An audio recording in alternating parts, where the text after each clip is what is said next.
Boa noite.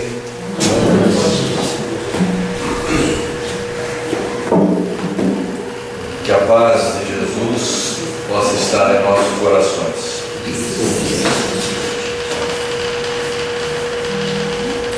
Eu trouxe aqui essa noite para nossa reflexão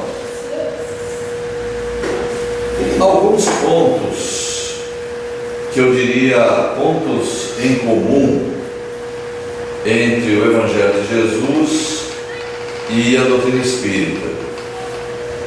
São muitos, naturalmente. Nós, se fôssemos relacionar todos os pontos em comum existentes entre o que Jesus disse e o que o Espiritismo prega, nós ficaríamos aqui a noite toda e não seria suficiente, porque, como nós todos sabemos, o Espiritismo se constitui efetivamente na revivescência do cristianismo. É papel da doutrina espírita realmente trazer de volta a mensagem do Cristo, os seus ensinos morais, aquela gama enorme de ensinamentos que ele nos legou e que, infelizmente, com o passar do tempo, foram se perdendo, soterrados debaixo de uma enxurrada de dogmas, de rituais, de cerimoniais que foram sendo incorporados, e o homem, naturalmente, não é de estranhar, prefere apegar-se a cerimônias, a rituais, e, na medida do possível, substituir os esforços de transformação moral, de melhoramento pessoal, pela prática desses rituais, porque é mais cômodo e é mais fácil. Então, eu vou trazer alguns deles para a nossa reflexão nessa noite. Já vimos aqui nessa leitura prévia alguma coisa. Não vai fazer parte das minhas considerações, mas nós vimos aí, uma delas é a prece paga, por exemplo. Jesus recomendava explicitamente e censurava o pessoal religioso da época porque procedia dessa forma. Acabamos de ver aqui uma censura severa feita por ele aos religiosos da época, que devoravam as casas das viúvas a pretexto de longas orações, não é? Esse é um ponto em comum com a doutrina espírita. Sabemos todos nós que um dos pontos básicos da doutrina espírita é realmente esse: não cobrar por algo que não é nosso. Kardec colocou em primeiro plano, deu título a um capítulo do Evangelho segundo o Espiritismo: dai gratuitamente o que recebestes gratuitamente. Mas vamos ao que foi mais ou menos delineado, para a gente refletir aqui. Nós temos no Livro dos Espíritos, primeira obra básica do Espiritismo, como todo mundo sabe, a parte terceira, que trata das leis morais. No seu segundo capítulo, nós temos a abordagem da primeira das leis morais apresentadas por Allan Kardec em comum acordo com os espíritos que coordenaram a codificação, a lei de adoração. E o segundo tópico da lei de adoração tem uma perguntinha que eu vou utilizar aqui para início das reflexões, que é a de número 653, onde ele indagou assim: a adoração necessita de manifestações exteriores? A adoração a Deus, naturalmente. O que ele pergunta é se há necessidade para o nosso relacionamento com Deus, enfim, para nos dirigirmos a Deus, para adorarmos a Deus, há necessidade de práticas de ordem exterior. E aí, como práticas exteriores, é óbvio que cada um de nós sabe intimamente a que isso se refere. Temos isso muito claro. Eu relacionei aqui algumas delas. São práticas, rituais, cerimoniais, cultos. Então, por exemplo, batismos, casamentos, benzimentos, talismãs, amuletos, defumadores, cânticos, bebidas, charutos, velas, altares, imagens, vestes especiais. E certamente cada um conseguirá aí pensar até em outras coisas. O questionamento apresentado pelo codificador aos espíritos é exatamente esse: há necessidade? A resposta é aquela que todos sabemos: não há necessidade. A adoração a Deus consiste na elevação do pensamento a Deus, consiste em sentimento, em sinceridade. É isso que é dito aqui: a verdadeira adoração é a do coração. A verdadeira adoração é a do coração. Sentimento. Coração nada mais é do que vamos dizer, uma metáfora, um símbolo, para dizer o espírito, para falar do espírito, do interior, não é? Isso, só fazendo um relacionamento rápido com o Velho Testamento, só para a gente se situar como as coisas não são, geralmente as coisas não são novas, elas são aperfeiçoadas, elas são desenvolvidas. Mas todos nós nos lembramos certamente que Jesus, quando inquirido a respeito do maior mandamento da lei,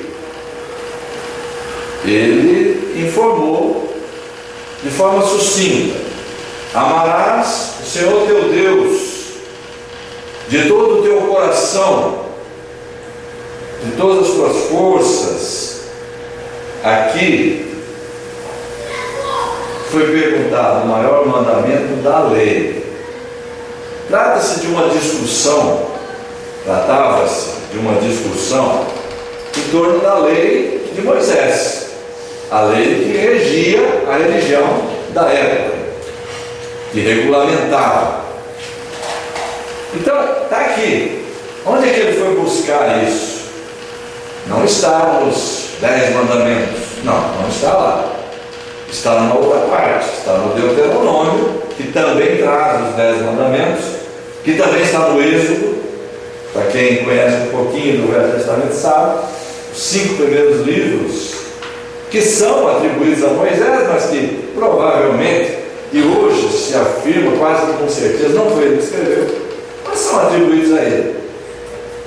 Os 5 primeiros livros da Bíblia, do Velho Testamento, são conhecidos como a lei, a Torá.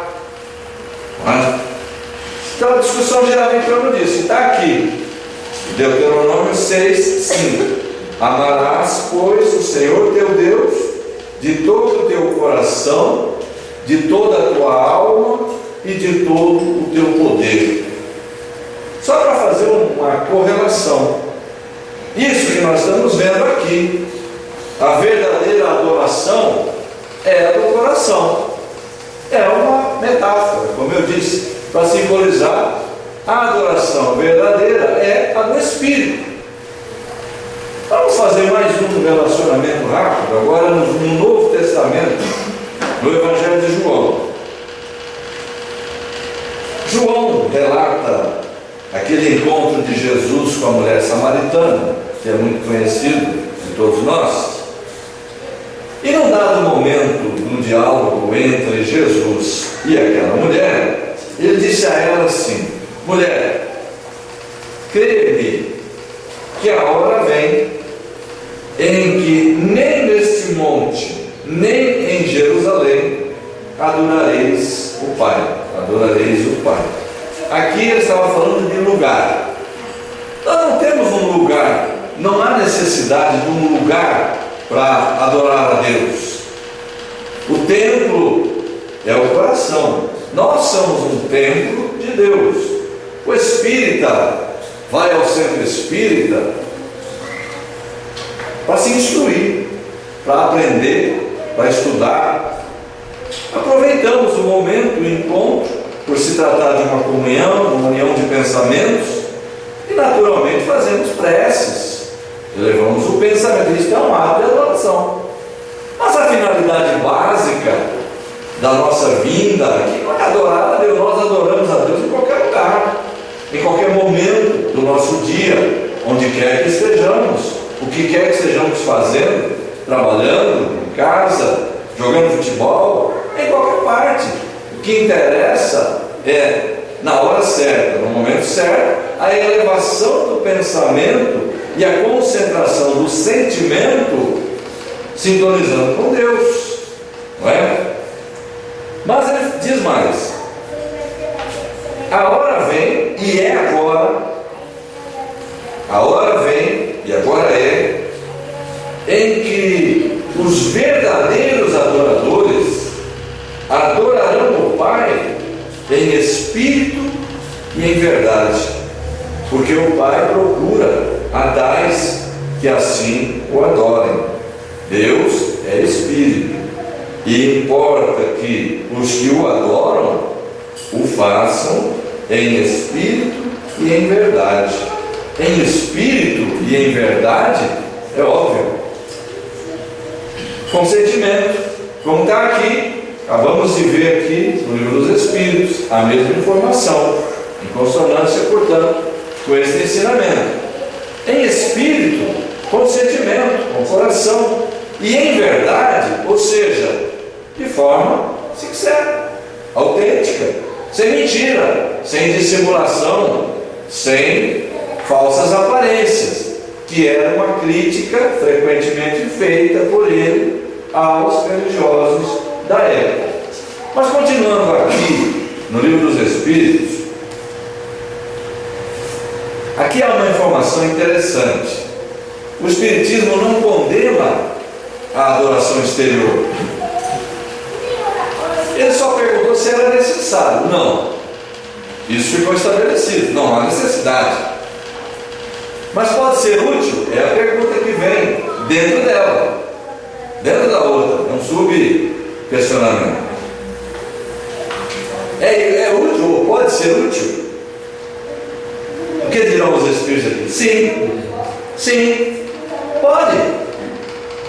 pode aborrecer eventualmente, porque às vezes você mora vizinho de um templo de determinada religião e o pessoal faz um barulhão danado, como se Deus fosse surdo, né? Talvez entenda que Deus tem algum problema de audição, então você vai ficar incomodado, naturalmente, mas eles estão garantidos pelo direito constitucional, né? Então, embora incomodados, vamos ter que suportá-los. Paciência. O que isso pode fazer? Pode atrair pessoas para a religião, aproximar pessoas de Deus, eventualmente sensibilizar outras pessoas que, ao verem a devoção desta ou daquela pessoa, podem ser contagiadas e também aderir à religião. Pode acontecer, eventualmente. Mas eles fazem aqui uma advertência muito importante. Muito importante. Se aquilo tudo que o indivíduo faz no templo, isso se aplica a nós também, embora nós não cumpramos rituais, cerimoniais, não façamos adorações exteriores. Se aquilo tudo for apenas um vão simulacro, ou seja, não passar de aparência, de fingimento, como era o caso lá dos religiosos da época, aos quais Jesus censurava, então será antes um mau exemplo do que um bom exemplo. Ele fala, é sempre útil dar um bom exemplo. Então, se isso atrair pessoas para a religião, aproximá-las de Deus, será bom. Porém, se ao olhar a pessoa fazendo atos de devoção, naquela aparente atitude de piedade,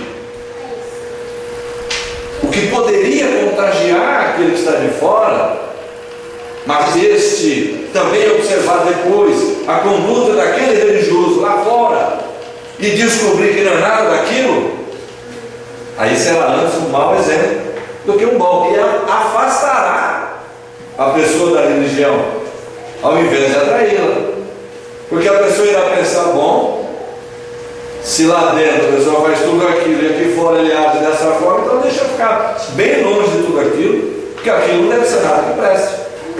É a conclusão óbvia. Agora há um complemento que é fundamental dentro do Espiritismo, e nós vamos ver com Jesus também, e isso fica estabelecido com bastante clareza, com muita objetividade, e para nós todos certamente não paira nenhuma dúvida a esse respeito. É o que é dito na questão seguinte aqui: Deus tem preferência por aqueles que o adoram desta ou daquela maneira? Vejam só, Deus prefere, essa é a resposta, Deus prefere os que o adoram do fundo do coração.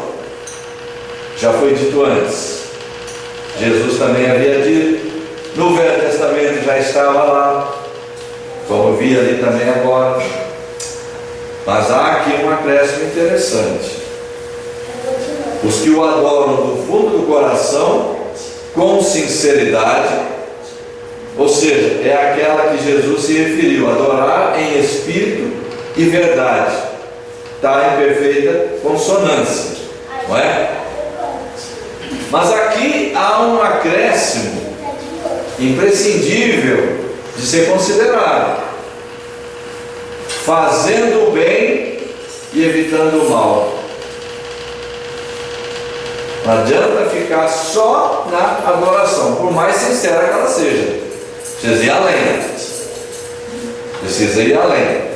E isso também fica estabelecido no ensinamento do Cristo.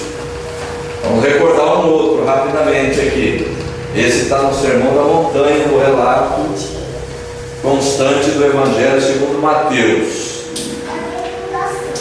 Nem todo aquele que diz Senhor, Senhor, entrará no reino dos céus, mas sim aquele que faz a vontade de meu Pai que está nos céus. A afirmação dele, portanto, é irrecorrível. Senhor, Senhor, por mais sincero que isso seja, se não fizer a vontade de Deus, vai ficar faltando a parte mais importante. E o que é fazer a vontade de Deus? Isso está esparramado, espalhado por todo o Evangelho de Jesus e por todas as obras espíritas, genuinamente espíritas, bem entendido. Fazer o bem e evitar o mal é o que foi dito aqui nesta resposta. Ao longo da obra espírita nós vamos encontrar: fora da caridade não há salvação. Jesus, bem-aventurados os misericordiosos, porque alcançarão misericórdia. A cada um será dado de acordo com as próprias obras. E ficaríamos aqui enumerando sucessivamente frases, ensinamentos que seriam redundantes. Um seria a repetição do outro.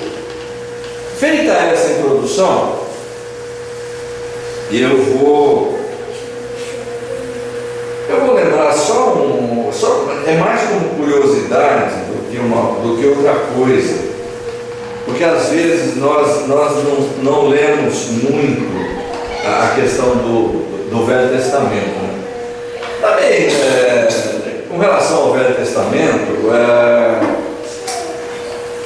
tem muita coisa boa, mas tem muita coisa que tem que ser descartada. É palha seca, não serve para nada, é apenas coisa histórica, às vezes até iniquidade, Deus mandando matar, coisas que não tem nada a ver, coisas que diziam respeito apenas ao povo judeu. Mas há partes, isso é importante que se diga, que se saiba, há partes no Velho Testamento muito importantes de serem lidas, muito interessantes. Há o livro de Provérbios, há o livro de Crônicas, há diversos ensinamentos. Nós vimos aqui os maiores mandamentos da lei, enumerados pelo próprio Cristo, estão lá na lei de Moisés. Um está no Deuteronômio, que é o último livro, o quinto livro. Amarás o Senhor teu Deus de todo o coração, de toda a tua alma, de todo o teu poder. E o segundo, todo mundo sabe: amarás o teu próximo como a ti mesmo. Esse onde é que está? Está nos 10 mandamentos? Não, também não está. Os 10 mandamentos, se a gente se recordar bem, dizem muito mais sobre proibições, o que não fazer, não é? Não matarás, não roubarás, não adulterarás, não cometerás falso testemunho, não cobiçarás nada do próximo, nem a mulher, nem o boi, nem não sei o que, nem não sei o que lá, nem o gatinho, nem o cachorrinho. Tá bom, eram princípios de justiça que começavam a ser colocados, como bem lembra o Espírito Emmanuel. No livro Consolador ele faz uma apreciação interessante. No Velho Testamento nós temos a figura que começa a surgir para a humanidade, a figura da justiça, de uma forma ainda um pouco acanhada, imperfeita, né? No centro das 3 revelações está Jesus. O Novo Testamento, a segunda revelação, trazendo a mais importante delas, o amor. E a terceira vem com o Espiritismo, expressando a verdade. O que significa isso? Esclarecendo, fazendo compreender, mostrando realmente o significado de todas aquelas coisas, não é isso? Mas onde é que está o segundo maior mandamento da lei enunciado por Jesus? Está no Levítico, terceiro livro da lei. Amarás, Levítico capítulo 19, amarás o teu próximo como a ti mesmo. Mas aqui, ainda no Deuteronômio, é uma curiosidade. Uma palavra interessante atribuída a Deus, que diz assim, é o capítulo 10, versículo 16: circuncidai, pois, o prepúcio do vosso coração, e não mais endureçais a vossa cerviz. Olha que coisa interessante. A circuncisão constituía-se num ritual que cortava o prepúcio do penizinho do menininho com 8 dias de idade. Era um ritual judaico. A partir dali ele se tornava um judeu. Não é? O que Deus está dizendo aqui? Teoricamente, em tese, porque Deus nós sabemos que nunca falou com ninguém. Isso aqui é um espírito guia daquele povo falando: circuncidai o prepúcio do vosso coração e não mais endureçais a vossa cerviz. Ou seja, sejam humildes e usem o sentimento, o coração. É muito interessante. Mas o tópico principal aqui é o capítulo 11 de Lucas. Esses paralelos que eu falei de estabelecer entre Jesus e o Espiritismo, alguns, porque já me alonguei demais, não vou conseguir falar sobre todos eles. Há uma situação interessante em que Jesus foi convidado para almoçar na casa de um fariseu. Então ocorrem coisas muito interessantes nesse episódio. Ele entrou e foi diretamente, aceitou o convite. Dentro filosofia dele de que os sãos não precisam de médico, certamente, né? Ele foi com um propósito, certamente. Nós vamos ver pela sequência dos acontecimentos. Aceitou o convite, entrou e foi sentar-se diretamente à mesa, sem se lavar, sem lavar as mãos. E isso se constituía numa infração grave, uma afronta, digamos assim, às leis estabelecidas, a lei de Moisés. Porque o ato de lavar-se, lavar as mãos, não era uma atitude meramente de higiene, não tinha nada a ver com isso, era um ritual. Carlos Torres Pastorino, que muitos de nós conhecemos apenas por aquele livrinho Minutos de Sabedoria, e um outro que eu não me lembro o nome, e talvez mais um ou dois, muito bonitos, muito interessantes, lições maravilhosas. Carlos Torres Pastorino foi um filósofo, um teólogo, muito erudito, tradutor do Novo Testamento. Eu, pelo menos, só conheço dele o Novo Testamento. Não sei se ele traduziu o Velho Testamento. Seria interessante, mas acho que não. Porque ele é um profundo conhecedor do grego, e as traduções que ele faz do Novo Testamento são muito esclarecedoras. Em alguns pontos ele traz informações que não se encontram em outros locais. Porque ele pega a palavra usada no grego e ele encaixa realmente o significado dessa palavra, que muitas vezes outros tradutores não fazem, né? Então o Pastorino faz uma reflexão sobre o que eram as abluções, como é que elas eram feitas, como é que era o ritual, repetia, passava, escorria água de cima para baixo, repetia de novo, enxugava, depois passava uma segunda demão para tirar as impurezas, etc, etc. E Jesus, certamente, tendo já a intenção premeditada de ministrar um ensinamento para aquele povo, especialmente aqueles que estavam ali, convidado que fora por um fariseu, contornou isso e foi direto à mesa, sabendo que ele iria provocar uma censura, uma reação, que veio. E aí ele disse assim, aqui começam então as nossas reflexões acerca desse episódio. Ele diz assim: agora vós, fariseus, limpais o exterior do copo e do prato, mas o vosso interior está cheio de rapina e de maldade. Ora vejam, que coisa interessante. Então você é convidado para almoçar na casa de uma pessoa, vai lá, chega lá e diz para o dono da casa que ele é um ladrão maldoso. Por quê? O vosso coração está cheio de rapina, nada mais é do que ladroagem, rapinagem. Rapinagem, entre outras coisas, no dicionário, significa ladroagem. E maldade, não é preciso explicar. Vocês cuidam muito de limpar o exterior do copo e do prato, mas o vosso interior é altamente comprometido. Ou seja, a censura que ele está fazendo aqui qual é? Eles cuidavam muito da ritualística, ou exclusivamente da ritualística, o cumprimento daquelas 600 e poucas regras. Eu nunca contei, se alguém tiver curiosidade depois, ou duvidar do número, dizem os especialistas que são 613 regras estabelecidas na lei de Moisés.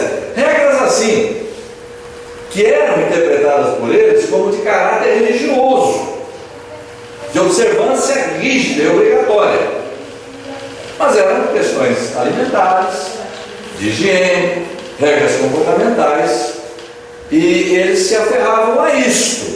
E nessa ilusão de estarem agradando a Deus, eles se esqueciam do interior, daquilo que é fundamental, daquilo que foi dito aqui no Livro dos Espíritos, daquilo que está dito aqui na lei deles, na lei antiga, e aquilo que Jesus também veio nos ensinar.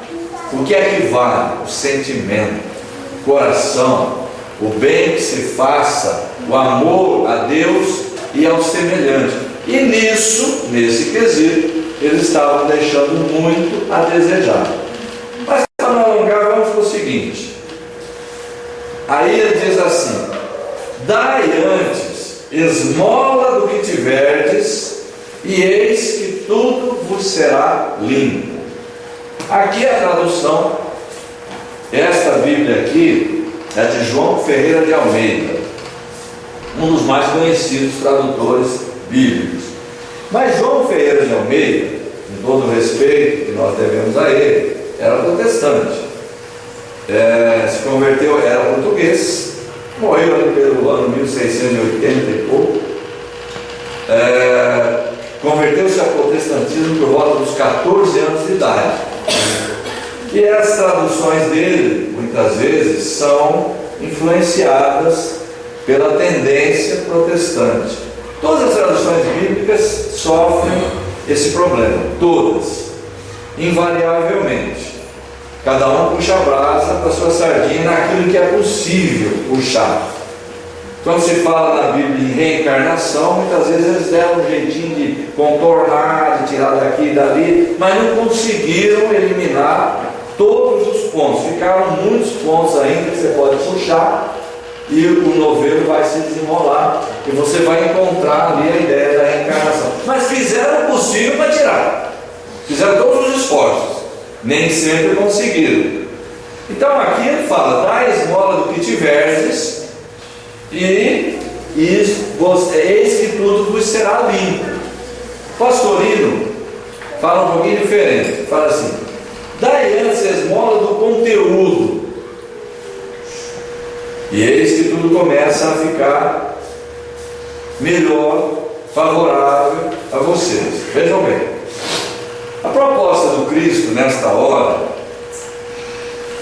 é que eles compreendessem, como ele já começou a falar no versículo anterior que eu comentei, é que eles compreendessem que o importante não era aquela observância rígida de rituais, que isso não ia elevá-los espiritualmente, aproximá-los de Deus, levá-los a crescer. Era importante desenvolver valores de espírito, valores interiores. Aqui ele começa a falar de uma maneira simples. Provavelmente havia uma mesa farta, era gente rica, era um almoço, e ele provavelmente, num primeiro olhar, num olhar mais superficial, ele está dizendo: olha, aqui vocês têm muita comida, muita coisa sobrando lá fora, tem muita gente pobre, passando fome. Comecem por fazer alguma coisa nesse sentido, atendendo a necessidade dos mais carentes. Essa é uma visão ainda primária, digamos assim.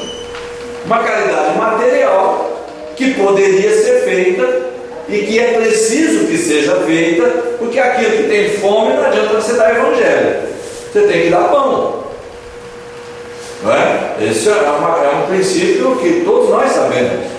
Então ele começa por dizer isso. Agora o pastorino vai além: dai antes a esmola do conteúdo, e isso vai começar já a mudar para vocês interiormente, vai começar a contar a vosso favor, não é?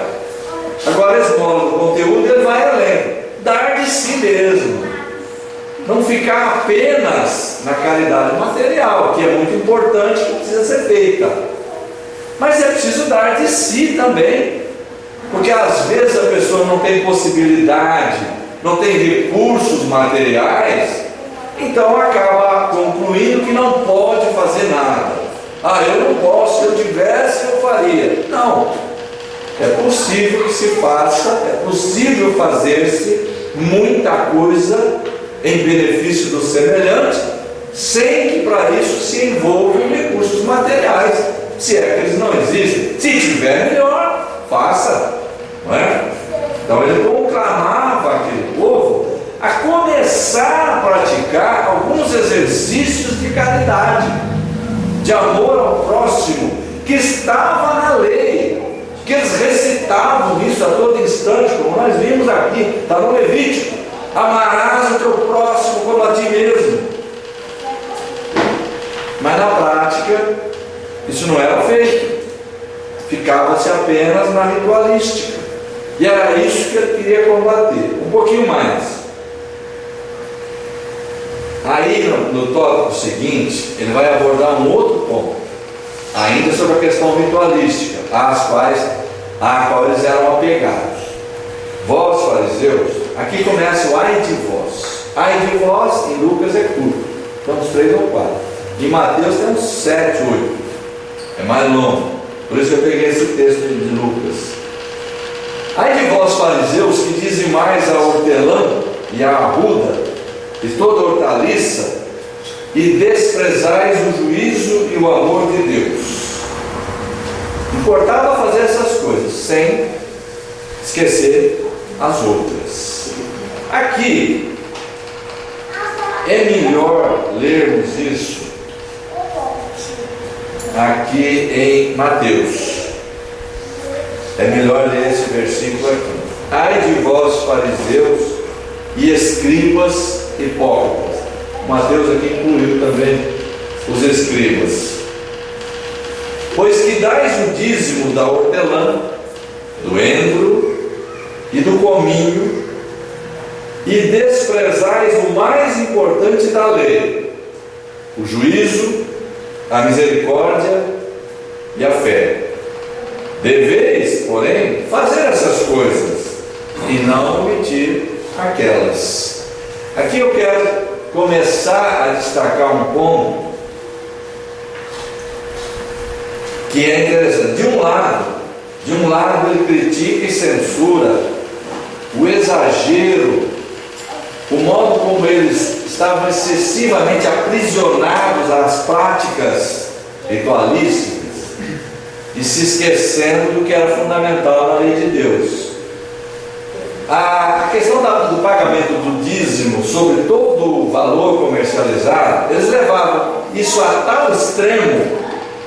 Jesus fala em coisas insignificantes, que é exatamente para mostrar quanto eles cuidavam dessas coisas que não eram tão importantes, quanto eles se preocupavam com isso.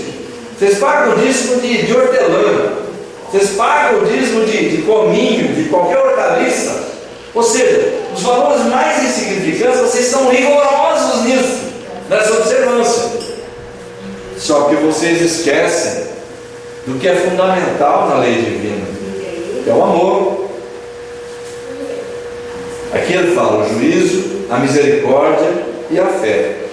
Só por curiosidade, ainda uma vez, aqui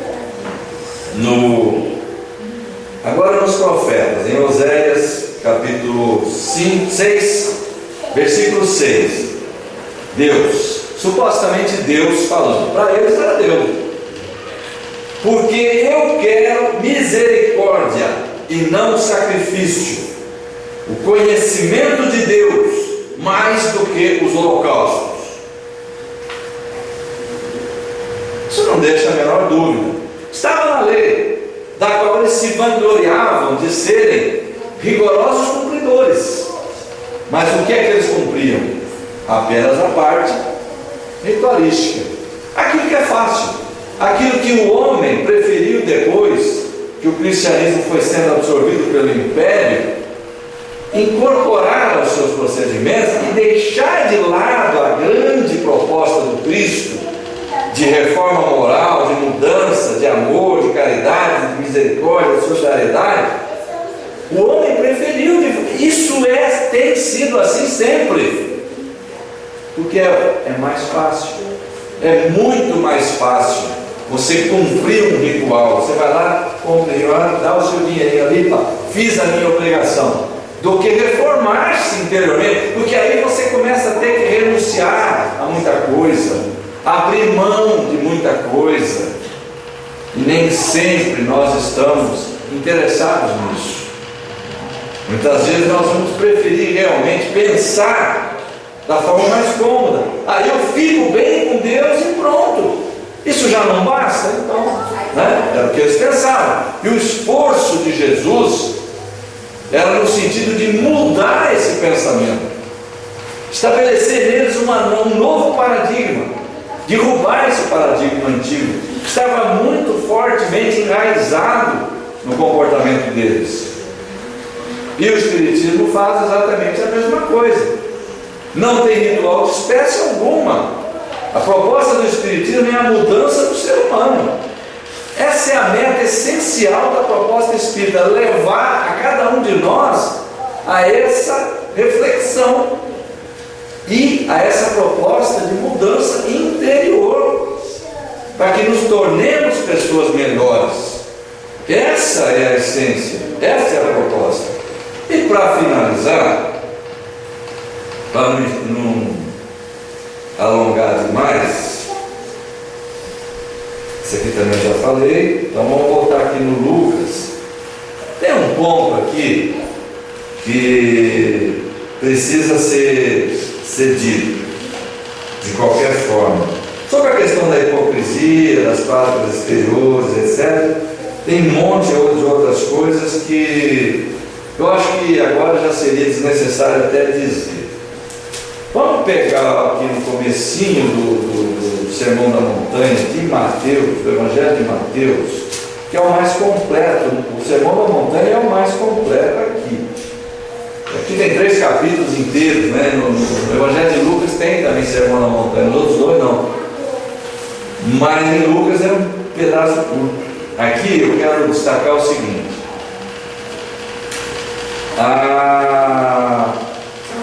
algumas pessoas pensam, inclusive dentro do movimento espírita,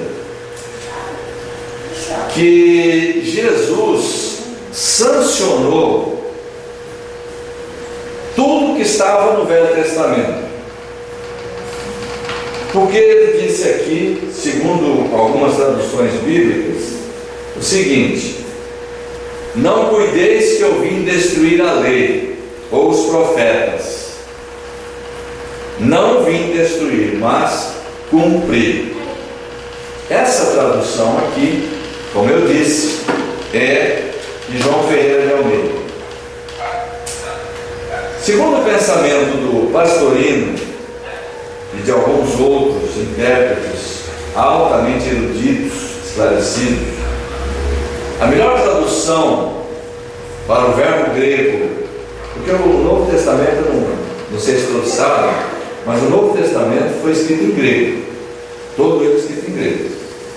A palavra usada, o verbo utilizado, dizem então esses especialistas, a melhor tradução não seria cumprir, mas sim completar, aperfeiçoar. Isso fica evidente pelo que vem em seguida, porque alguém que dissesse eu não vim destruir, eu vim cumprir, não ia poder dizer depois tudo aquilo que está escrito aqui, que ele disse: vocês ouviram o que foi dito aos antigos, não matarás, eu porém vos digo, aí modifica. Vocês ouviram o que foi dito aos antigos, não adulterarás, eu porém vos digo, e aí modifica. Vocês ouviram o que foi dito aos antigos, olho por olho, dente por dente, eu porém vos digo, e modifica radicalmente. Vocês ouviram, e vai longe isso, mudando. Então o que ele veio cumprir? Simplesmente cumprir? Então eu vejo até espíritas aí defendendo a ferro e fogo, o Velho Testamento. Não, é um livro bom de ser lido, como eu disse, mas com a visão espírita. Não é a palavra de Deus em nenhuma hipótese, como entendem nossos irmãos católicos e protestantes. De forma nenhuma. São livros escritos por homens e tem que ser lidos com olhar crítico, com o olhar que nós já temos do conhecimento espírita. Ler a Bíblia, interpretá-la de acordo com o Espiritismo e não querer fazer o contrário, como alguns estão querendo fazer. Tem muita coisa ali que é muito importante, outras são palha seca, pode ser queimado, não fazer falta nenhum problema. Então Jesus modificou. Então o que eu quero ressaltar aqui é o entendimento que ele deu acerca do próximo. Para a gente fechar aqui a nossa reflexão de hoje, quem é o próximo? Perguntava o doutor da lei, cioso da lei de Moisés, achando que entendia da lei e tudo mais. Quem é o meu próximo? Aqui nós veremos Jesus dizer o seguinte: ouvistes que foi dito, amarás o teu próximo e odiarás o teu inimigo. Ouvistes que foi dito, porque eles ouviam lá as pregações dos escribas no templo, porque a maioria do povo não lia as escrituras, a maioria do povo era analfabeto, a maioria do povo não sabia ler, muito menos escrever. Daí alguns defenderem, alguns até, né, pessoas muito entendidas, estudiosos, historiadores, pesquisadores, que muitas dessas coisas estão escritas aí, cartas de Pedro, por exemplo, que não foi ele que escreveu, porque Pedro não sabia escrever, não sei, mas é muito provável que ele não soubesse mesmo. Ele pode ter falado para o outro escrever para ele. Toda vez que você pede para alguém escrever, o outro escreve alguma coisa que não foi o que você pediu. Você não sabe ler mesmo, então não tem problema. Eu posso escrever o que eu quiser. Você pede para eu escrever uma carta para você, eu escrevo. Se você não souber ler, eu escrevo o que eu quiser. Você não vai ter como conferir, não é? Bom, ouviste que foi dito, amarás o teu próximo e odiarás o teu inimigo. Não estava na lei isso. Era apregoado ali por alguns escribas que tinham esse tipo de visão da lei antiga, porque eram etnocentrados. Nós somos nós, o resto é o resto. Então, o próximo, quando muito, um judeu, outro judeu, de preferência da família, quando muito, do mesmo grupo. Quando Jesus propõe a história do samaritano para ensinar quem é o próximo, isso ficou muito claro para todos nós. No pensamento do Cristo, quem era o próximo? Qualquer pessoa, independentemente de cor da pele, nível cultural, raça, posição social ou qualquer outra coisa que nós consigamos pensar. O próximo é qualquer pessoa, independentemente de crença, qualquer coisa. E vou fechar então alinhavando com a doutrina espírita em torno disso. Capítulo 13 do Evangelho segundo o Espiritismo: que a mão esquerda não saiba o que faz a direita. Item 20. Uma pergunta feita por Allan Kardec, respondida pelo Espírito São Luís.